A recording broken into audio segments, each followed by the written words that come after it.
This is Resonance 104.4 FM, flipping marvellous. And of course, BohemianBritain.com. 'Tis I, Nicholas of Hennegan, coming at you once more from the fervour and the fanatic and the glory that is the Fringe, Edinburgh 2020. And I'd like to say hello, Heather. Hello there. Now, bless you, I just kind of grabbed you in a queue, which sort of tends to happen in Edinburgh. Partly because, mainly, of course, partly because you're a very nice person, obviously, but you've got a show here called Room, based on A Room of One's Own by Virginia Woolf. Now, regulars to the literary podcast will know that I write a thing called the London Literary Pub Crawl, which goes out around Soho, and Virginia Woolf is kind of part of it. So just tell us a bit about the show. Yes, so I've adapted the show from Virginia Woolf's lectures, her 1928 lectures, which she gave at the Women's College at Cambridge, Girton and Newnham, and I've turned it into, I've dramatised it into a theatrical event, so hopefully, I've been told, brings it to life, and the audience, it makes it more accessible, the message from 100 years ago, which I think is actually as relevant today. Yeah, it's very interesting, isn't it? Yeah, I mean, did you have the process? Are you a writer? Is that you? First I'm an actor, but I do love writing. I really enjoy it. I've written four productions. This one is my latest, and so I suppose first actor, but now writer, deviser. And what form does the production take? It's a drama, and I act the part of Virginia Woolf. I don't try and mimic her, I represent her, and I go through I act through the main themes from her lectures, and it's her thought process, her stream of consciousness as she writes, but acted out. Yeah, because she's sort of credited with discovering almost, or creating the stream of consciousness novel, isn't she? Yes, I'm trying to make that accessible, because obviously there's so much when you read those lectures. I'm trying to get that into an hour. It was a challenge, but hopefully I'm getting good reviews, so hopefully I'm doing that. You're hitting it, yeah. No, I know what it's like with Winston Churchill, and we're doing Winston David, which has to be in an hour. You're covering all the war and the Boer War, and it's not easy. So what's sort of what's in this show? I mean, what's it about? If to anyone that doesn't know about the lectures, or even I suppose A Room of One's Own. So Virginia Woolf gave these lectures in 1928, and she's discussing how women have not had the same privileges as men, and it's prevented them from expressing themselves authentically. Yeah, which of course is very relevant, isn't it? I mean, today. Well, sadly, yes. Yeah. So. And how's the process of bringing a show to Edinburgh? How does that work? Well, I'm quite a one-man band here. I am literally in a suitcase on a train up from sunny Hastings.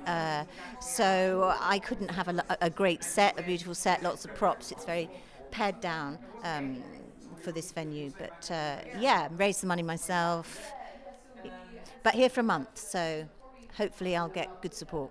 Yeah, good for you. I mean, it is quite remarkable, the Fringe. And why the Edinburgh Festival? Why the Fringe? Well, it's one of the greatest festivals in the world, and it is very exciting to be here after the pandemic. I mean, I did come last year as just somebody enjoying the festival, but it was very small last year, so it's good to see it back on its feet properly again now. And I found it gets a bit overwhelming, because I don't know how many shows there are, but there's literally thousands. And you've also got the film festival and the book festival as well, so I'm trying to dip in there, but there's only so much you can do. Yeah, it's over 3,000 shows this year. 3,000, yeah. right. I think it was 300 last year. I was here last year as well. I actually walked down the Royal Mile and got one flyer. If you've been to Edinburgh before, you know that doesn't normally happen. It's one per second. It was strange last year, wasn't it? It was a little bit bit sad in some ways, so it's nice to have it all back again. Yes, the room we were in the year before wasn't even built last year. Okay. And what's the attraction for you of Virginia Woolf? I've been asked that, and I've been thinking about. I think it's because it's dedicated to my mother in a way, who I felt didn't get the opportunity to express herself as she would have liked from a number of circumstances of her time. And I feel that still today women aren't able to express themselves as easily as they'd like, even though it's changed. There's still similarities. So I guess that's my influence. Yes. And what about your background? So were you in a house of actors and performers? No, not at all. I mean, I started off as a dancer, and I was in quite a well-known dance group, Hot Gossip. And dancing, I trained as a dancer, but I always wanted to act. I felt that was my real calling. And so I pursued that career, and here I am. I mean, I've got to ask you about hot gossip. People of a certain age, because they were. The band, the troupe was phenomenal, weren't they? Everywhere. Well, they were notorious. Let's call them that. They were notorious for being on the Kenny Everett video show, and of course Mary Whitehouse, who made them famous by saying that they were obscene at the time.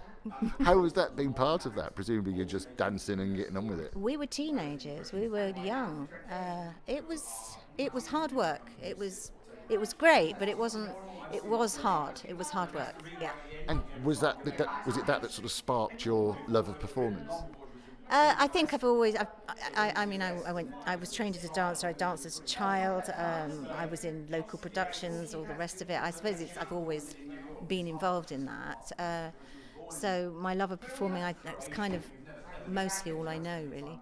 Yeah, and so you're at the Edinburgh Fringe Festival at venue 33, the Pleasance Courtyard, which is one of my favourite hangouts actually, because it's nice there, isn't it? Yeah, it is. So the venue is the Pleasance Beside, which is right in the middle of the courtyard. So 11:40 a.m. every day, except for the 17th, which I think is Wednesday, and the whole of the courtyard and Pleasance is stopping. So every day until the 27th at 11:40 a.m. It'd be great to see people there.